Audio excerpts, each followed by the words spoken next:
الفاتحة.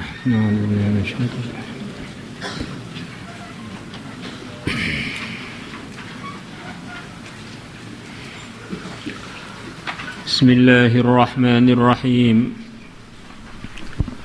ثواب من تواضع لإخوانه المؤمنين. Pahalanya orang yang merendahkan dirinya kepada saudara-saudaranya yang beriman. Qala, telah berfirman Allah Ta'ala Maha Tinggi Allah. Ya ayyuhalladzina amanu, wahai orang-orang beriman, man barang siapa yartadda minkum, yang keluar dari kalangan kalian, an dinihi, dari agamanya, murtad,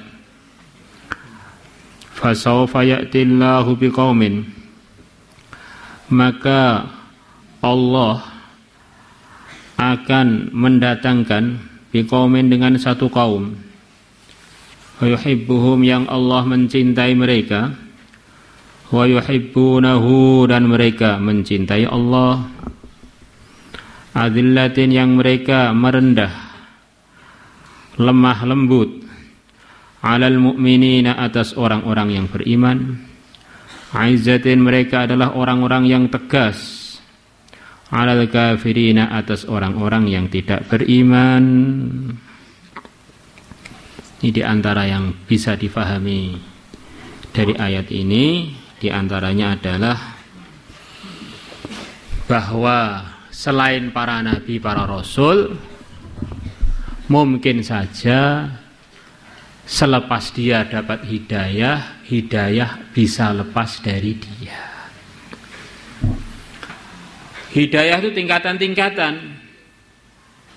Petunjuk dari Allah itu tingkatan-tingkatan. Tingkatan yang tertingginya adalah diberi hidayah untuk beriman. Itu yang tertinggi. Karena dengan sebab orang dapat hidayah untuk beriman, dia telah mendapatkan kunci surga dan mendapatkan jaminan tidak akan kekal abadi di neraka. Selepas orang dapat hidayah untuk beriman, ada tambahan hidayah lagi untuk beramal dengan beberapa macam amal. Ada lagi hidayah lagi datang pada dia, akhirnya amalannya tambah lagi. Ada hidayahnya sempurna atau hampir sempurna, akhirnya semua amal yang baik bisa dia kerjakan. Ini tingkatan-tingkatan. Lah begitu juga kesesatan itu tingkatan-tingkatan. Ada orang melakukan dosa-dosa kecil, shaghair. Kemudian kalau itu enggak dihentikan, bisa dari kecil menjadi besar. Akhirnya jadi kabair, dosa-dosa besar. Kalau dia enggak bertobat, enggak cepat-cepat islah diri, dari kabair bisa akhirnya hidayah itu keluar sempurna dari kehidupan dia keluar dari Islam.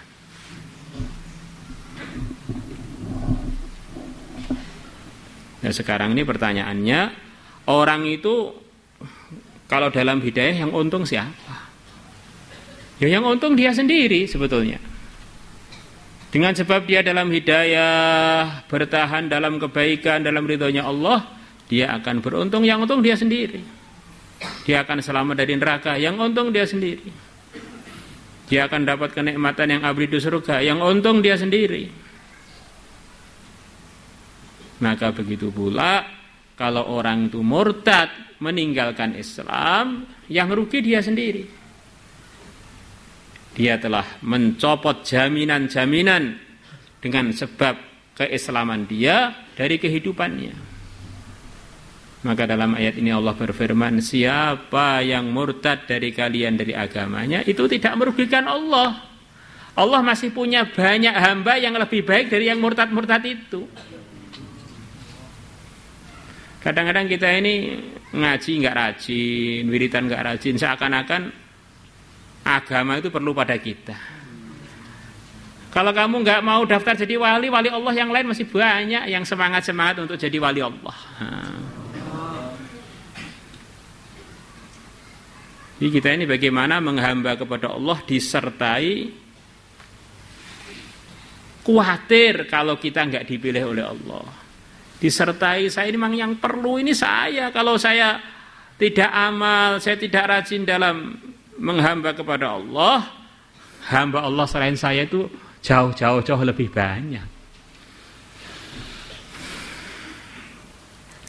Barang siapa murtad dari kalangan kalian, an dinihi meninggalkan agamanya, maka Allah akan datangkan satu kaum yang kaum tadi punya sifat-sifat yang diridhai oleh Allah dan mereka tidak murtad. Maknanya sifat-sifat ini adalah sifat-sifat yang seharusnya diusahakan oleh orang-orang iman.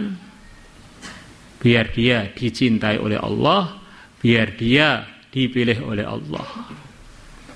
Di antaranya yuhibbuhum wa yuhibbunahu, Allah mencintai mereka dan mereka mencintai Allah.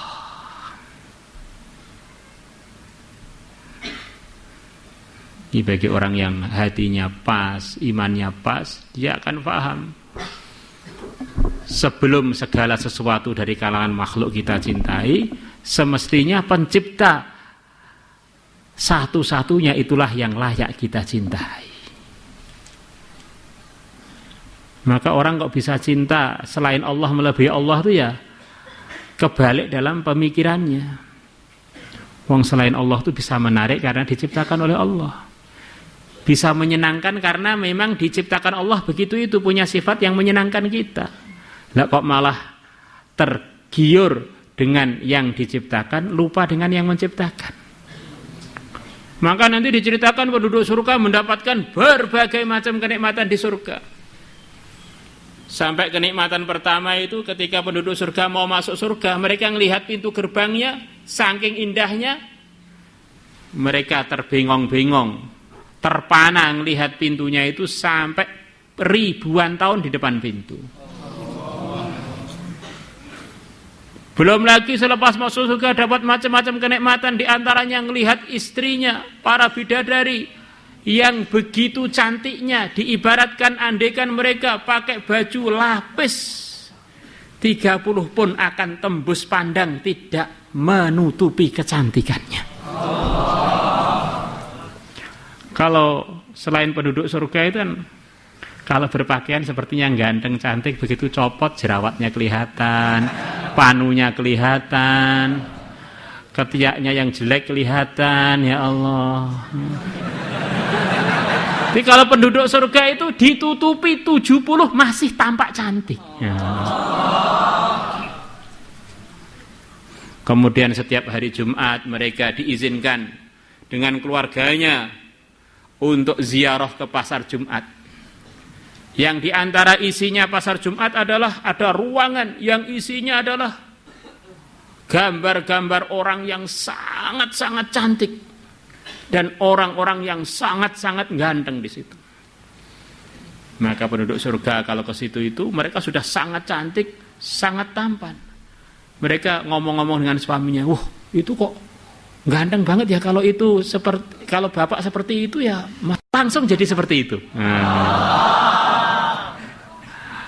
Begitu juga kalau ayah lihat ini, suami yang lihat, "Wah, itu cantik banget, kalau kamu seperti itu jos langsung seperti itu." Memang sifatnya manusia itu kan akan menikmati perkara baru, maka nikmat di surga itu terbaharui terus. Waladaina mazid terbaharui terus. Seperti kalian pengen baju baru, begitu beli baju baru enak. Begitu hari kedua sudah kurang enak, hari ketiga sudah mulai bosan, hari ke sebulan pengen baru lagi.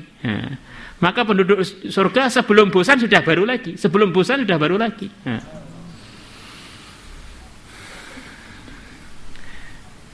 Jadi kepengennya itu enggak habis-habis dan terlaksana terus. Lah, pada hari Jumat penduduk surga diizinkan untuk sowan kepada Allah, melihat kepada Allah bila kaifin wala mithal. Maka begitu mereka melihat Allah dengan tanpa bisa dibayangkan, selama masih bisa dibayangkan mengenai Allah, Allah bukan begitu itu. Laisa kamitslihi syai' wa huwas samiul basir. Maka penduduk surga lupa istrinya, lupa suaminya, lupa segala nikmatan surga. Ternyata nggak ada kenikmatan melebihi ketemu pencipta segala kenikmatan. Oh. Mereka teriak-teriak, Allah, Allah, Allah, lupa, nggak mau pulang. Sudah sampai ke puncak kenikmatan, maka Allah normalkan mereka lagi, tutup zatnya dengan hijabnya, kurang lebih begitu itu, maka mereka baru normal lagi sebagai penduduk surga, baru mau pulang. Maka orang itu harus latihan lagi, minta pertolongan lagi, biar masuk di otak dia, akhirnya masuk di hati dia, kecintaan kepada Allah melebihi segala cinta. Kita ini bukan disuruh cinta kepada Allah saja, menjadikan cinta kepada Allah menafikan segala cinta, kecuali cinta yang diperintahkan oleh Allah. Bagaimana? Insyaallah? Yuhibbuhum wa yuhibbunah.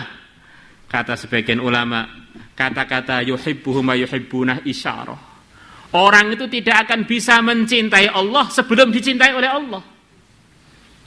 Maka pertama kali Allah berfirman, yuhibbuhum, Allah mencintai mereka, dan akhirnya mereka bisa mencintai Allah. Ini sebagaimana dalam ayat yang lain, tsumma taba 'alaihim liyatubu, Allah membuka pintu tobat untuk mereka, maka mereka bisa bertaubat. Sama-sama dengar nasihatnya, satunya pengen bertaubat, satunya tidak. Karena satunya diterima oleh Allah, satunya tidak. Maka hakikatnya semuanya dari Allah. Sama-sama ngajinya, satunya ngantuk, satunya melek. Loh, kenapa? Satunya dipilih oleh Allah, satunya di temannya ndruwo. Satunya sukanya siwakan, satunya sukanya ngerokok. Kenapa? Sama-sama dimasukkannya kok milih yang busuk.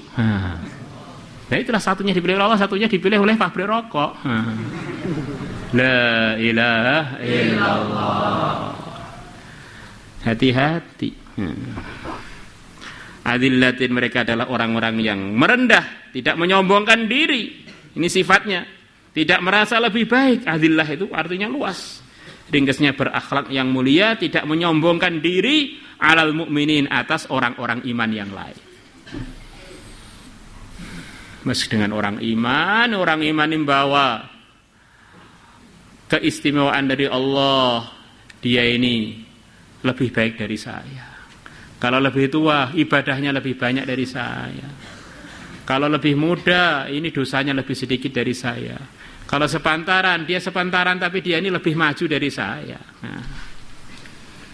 Kalau anak kecil, wah ini sudah kecil, sudah beriman, masih kecil sudah beriman, saya sudah gerang masih ngontak ngantuk aja di kelas.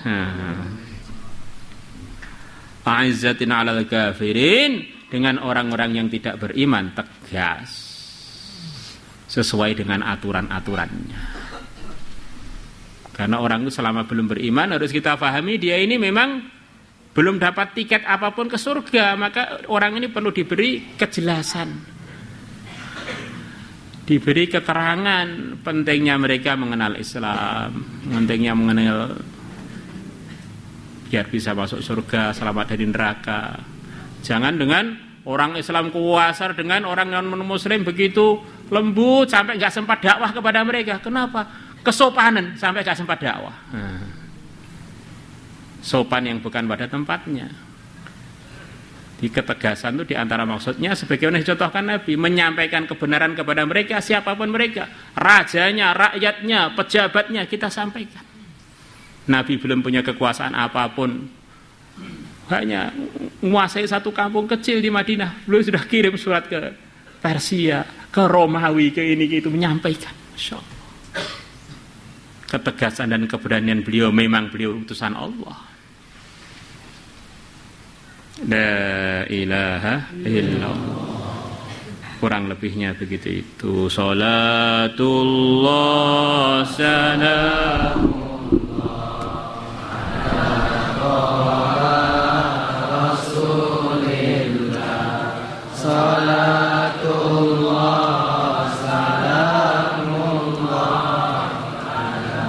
yasin habibillah tawassalna bismillah wa bil hadi rasulillah wa kulli mujahid